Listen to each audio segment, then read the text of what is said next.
All right, 97.7 Outlaw Radio FM listeners, we are live in full effect right here, right now. We got the one, the only, we got West Coast Phenomenon. We got Brandi Kane live on the line. How you doing this evening? What's up? I'm phenomenal. How are you? I'm doing pretty good. How are you doing this evening? I'm good. Thank you. I'm well. Can't complain. I gotta say, can't complain over here as well. But I know you're busy, so I'm gonna jump right into this interview. But I want to take you back to the beginning. Like, what actually inspired and sparked the amazing career of Brandi Kane? I had a friend. His name is Devin Brown, and he was a very comical freestyler, and he was like my running buddy. I knew him from junior high, and we ended up going to the same high school. And he was always rapping in the ciphers, and he was very funny and entertaining. So I was like, maybe I could do that. But I wasn't the freestyler or the comedian that he was. So eventually he gave me some instrumentals, and I went home and wrote to him and recorded. And that was kind of like the beginning of it. I let him hear it, what I had recorded, and I told him, hey, don't let nobody hear it. But shortly after, maybe even 30 minutes later, half the school had heard it, and a lot of people were coming up to me and telling me they heard my music and that they liked it. So that was the beginning of it right there. And also as well, I actually read that you were a part of the female hip-hop group, the System Crew. I was wondering, what's the story behind that? Of course, how did you actually meet the other members? So the System Crew was founded by Aisha Garnett. She goes by Devious One. She's an MC from Project Blood, which I'm from Project Blood also.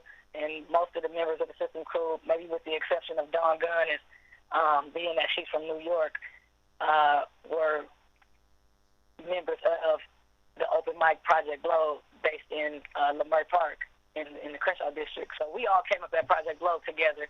So we all knew each other as solo MCs, and Devious came to us with an idea. It kind of just started off as like a big photo shoot we did, and then it was kind of like, let's do some shows, and then we put together a mixtape, and the mixtape was more like a compilation album where people just submitted songs. And in the beginning, probably I'd say around 07-ish, I would say that was kind of the beginning times of the System Crew. It was like 16 of us. You know, the real deep crew, which it's still extended family. Most of those sisters, if not all, and with the exception of some of our dearly departed, like Carmilla Big Draws. She was a part of the original System Crew. Rest in peace, Carmilla. Yeah, that's some of the beginnings of the system, and like I said, it wound up to a core 8 members, and that's what you guys got left off with. And also, going back to that mixtape there for a moment, like, is that mixtape actually circulating around the internet to be listened to today? And if so, like, where can our listeners actually check that out if they haven't already? Our stuff is on, we're on Bandcamp, and we've got some videos up on YouTube. I believe there's some material for sure on SoundCloud, the last mixtape that we released. And maybe like our earlier stuff, I'm not so sure is on those platforms. I think, we were still maybe in the last leg of the hard copy days, and so, we mostly sold a lot of those as physical copies, especially, at shows and things like that. Our kind of audience is big on merchandise and, souvenirs and things like that, so, yeah. And also, taking you back to the early 2000s, I also read that you had the opportunity to open up for Chingy out in San Diego. I was wondering, what was that experience like? And of course, did you have the opportunity to meet Chingy that night in San Diego? I don't remember if I met Chingy or not. I don't think I did. I've opened up for, a couple of people, and it's not always a situation where they're accessible or they even know that you're there, sometimes, the bigger artists. So I don't recall that I did meet Chingy, but the show was lit. It was packed house. He was, he had a nice little run. So, he drew a big crowd, and it was a good experience. I gotta say, most definitely, back in the early 2000s, Chingy was freaking huge, man. I remember Holiday Inn came out, and that was pretty much a wrap. Right.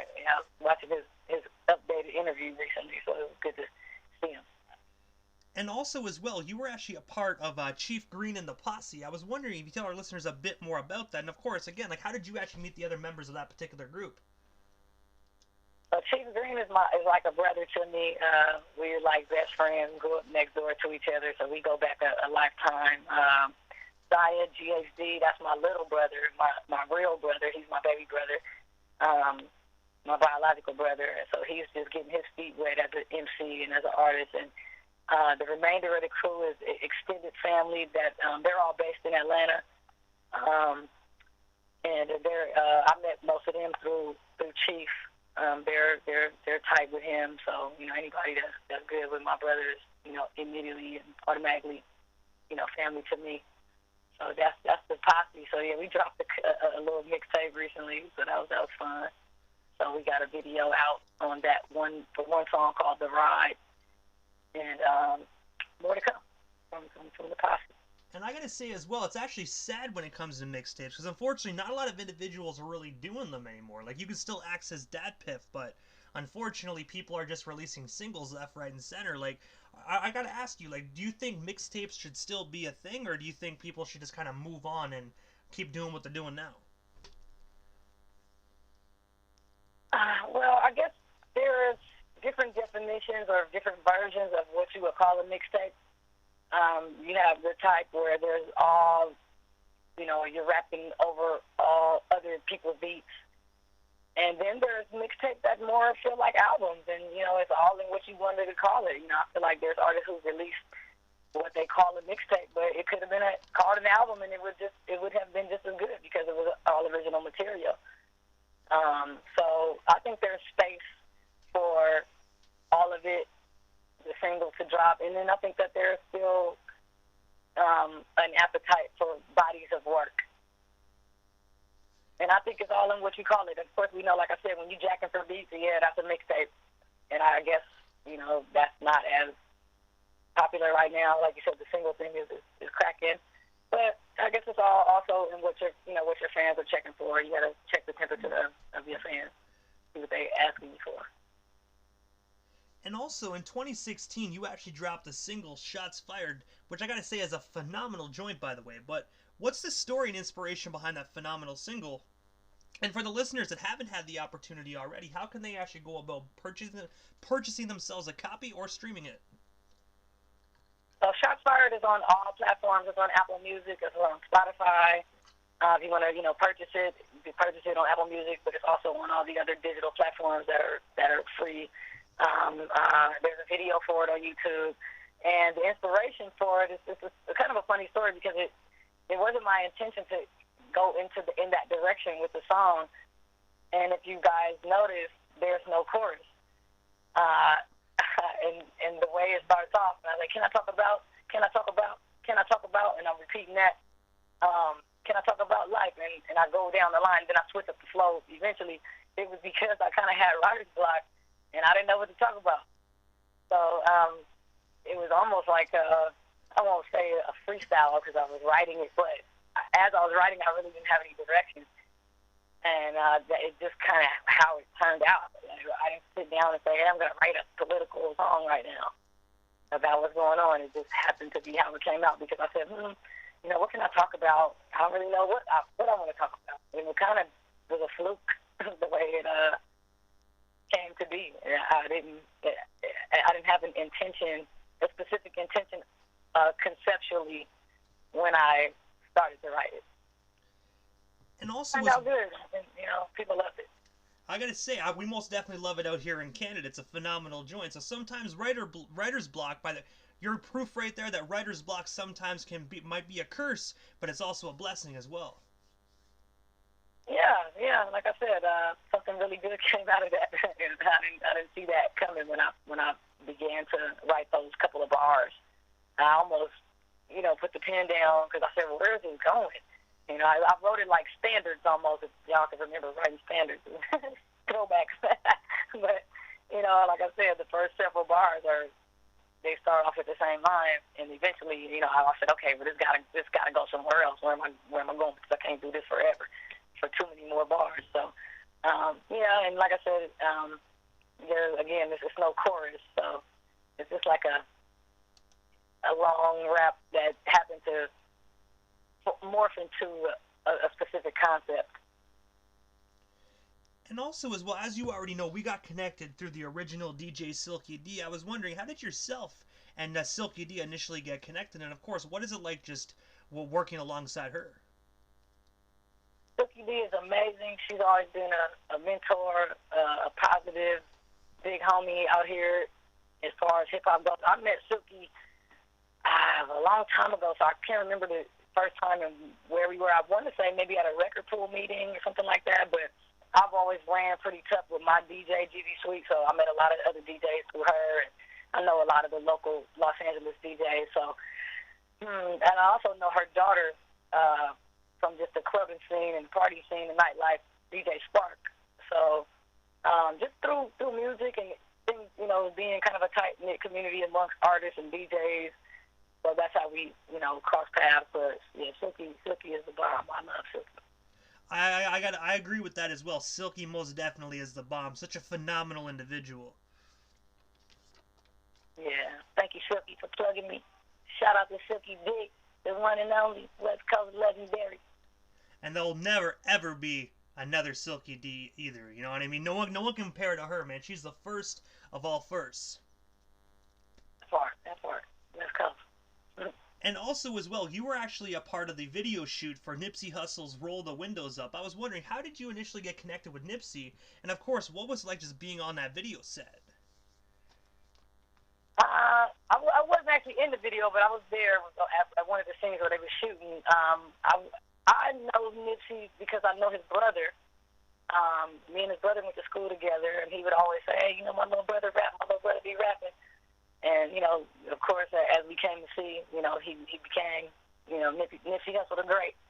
But that was my introduction to him, was basically through his brother. And just, again, things being kind of tight-knit amongst underground MCs and LA rappers, you know, we kind of all know each other, or we cross paths at some point in time. So eventually, you know, we began to, you know, just run into each other on our own, and I tried to support everything that he was doing as he evolved.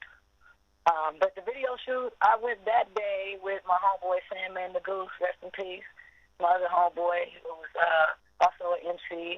He was from the same neighborhood as Nipsey. He was also from Eritrea. He came here at 10 years old, migrated, and, you know, later on became an artist. And he was really getting his career off the ground, and his life was cut short in 2012. But I went with him that day. He brought me to the video shoot. He said, come on, Brandi, the homie's doing a video. And I was like, all right. So, you know, I hopped in the car with him, and we pulled up, and, you know, that's what was going on. So, yeah. And you know, like I said, again, it's a small world. I pulled up. There was, you know, several other people there that I knew, you know, so it was just, you know, I felt comfortable, you know, and I felt supportive, you know, along the way. So I was glad to be there. It was cool. And I'm, you know, now that things have transpired, you know, the way that they did, it just makes me even more grateful that I got to witness that, you know, in real time, you know, his evolution and everything that he got to do. I got to see it up close and personal. And I gotta say as well, rest in paradise to Nipsey Hussle. I gotta say that the stuff that happened most definitely should have never happened. But I gotta say, you know, while he was here, he most definitely made his mark. Like, how many individuals can sell a record for $100 a pop and actually go platinum? Like, that's crazy. Right, exactly, yeah. One and only. But also as well, on April 19th of this year, you actually released the EP.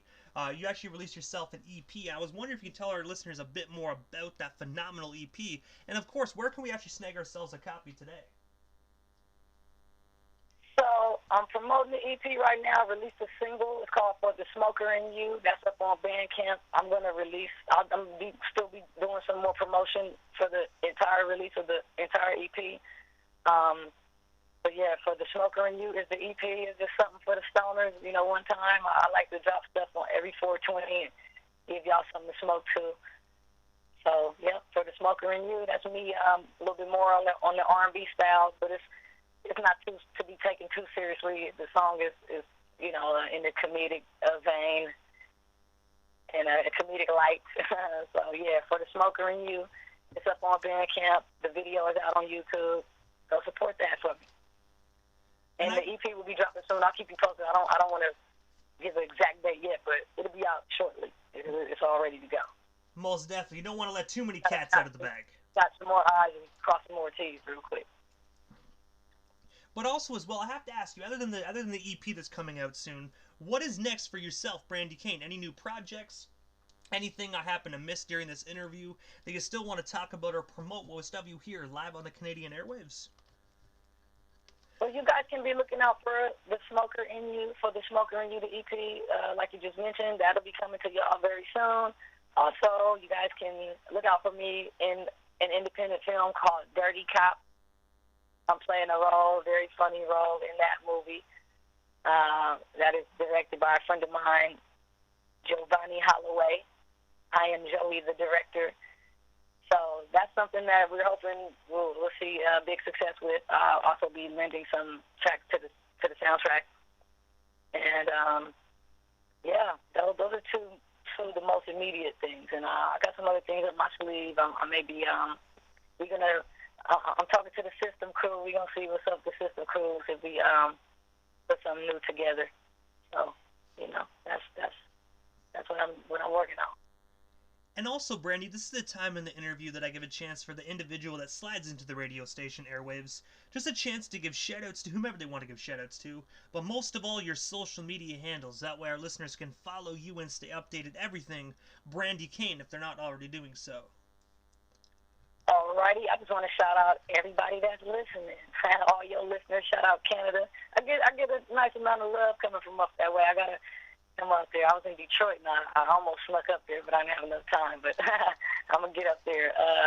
But shout out to everybody that's listening, everybody that's supported me and ever has supported me along the way. Appreciate all y'all. Too many people to name individually, too many crews and all of that, too many DJs. But shout out Silky D again for hooking this up. Appreciate you on that. And so my handles, pretty much Brandi Kane, BRANDIKANE. You can type that in any platform and something to pop up. My Instagram is Brandi Kane Music, and the music is spelled MUZIK. So that's Brandi Kane Music. That's my Instagram. So you got to tap in with me on there. My SoundCloud is under Brandi Kane. YouTube channel, Brandi Kane. And Apple Music, Spotify, everything also under Brandi Kane. And I gotta say, first and foremost, Brandi, thank you so much for just taking the time out of your busy evening and coming on 97.7 Outlaw Radio FM. It was an honor and most definitely a privilege. Thank you so much. I appreciate you having me on, and hope you have me again.